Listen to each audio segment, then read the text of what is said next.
शून्यातून विश्व घडविणारा नेता म्हणजे खासदार नारायण राणेसाहेब.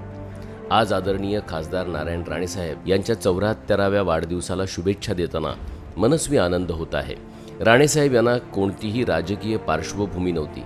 ग्रामीण अतिदुर्गम भागातून जन्म घेऊन मुंबईमध्ये जाऊन मुंबई महापालिकामध्ये नगरसेवक होतात काय, आणि त्यानंतर आमदार, महसूल मंत्री, मुख्यमंत्री, विरोधी पक्षनेता, राज्यसभा खासदार, केंद्रीय मंत्री आणि आता खासदार म्हणून सर्व पद भूषवतात काय, हे यांचे कमालीचे यश मानावेच लागेल. राणेसाहेब म्हणजे एक अभ्यासू व्यक्तिमत्व, प्रचंड धडाडी आणि धाडसी निर्णय घेणारा नेता म्हणून त्यांची ख्याती आहे.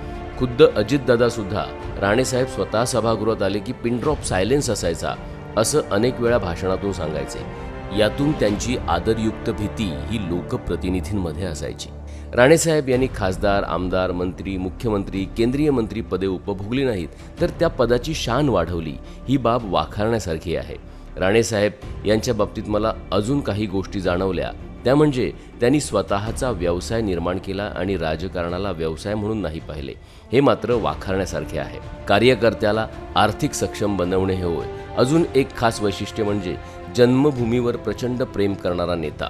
माझ्या 40 वर्षाच्या प्रशासकीय कारकिर्दीमध्ये अनेक नेते मी पाहिले, पण आपल्या जिल्ह्यावर जीवापाड प्रेम करणारा नेता मी पाहिला नाही.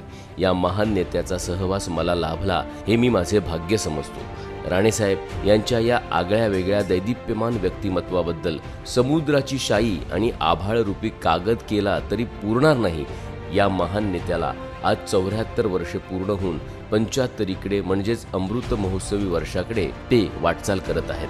त्यांना आजच्या जन्मदिवसाच्या दिवशी कोटी कोटी शुभेच्छा देताना ऊर आनंदाने भरून येतो आहे, हे मात्र नक्की. राणेसाहेब, तुम्ही आरोग्यदायी शतायुष्य व्हा. राणेसाहेब, तुम्हाला वाढदिवसाच्या हार्दिक हार्दिक शुभेच्छा. शुभेच्छुक माननीय अजय कुमार सर्वगुण, माजी कार्यकारी अभियंता, सार्वजनिक बांधकाम विभाग, कणकवली.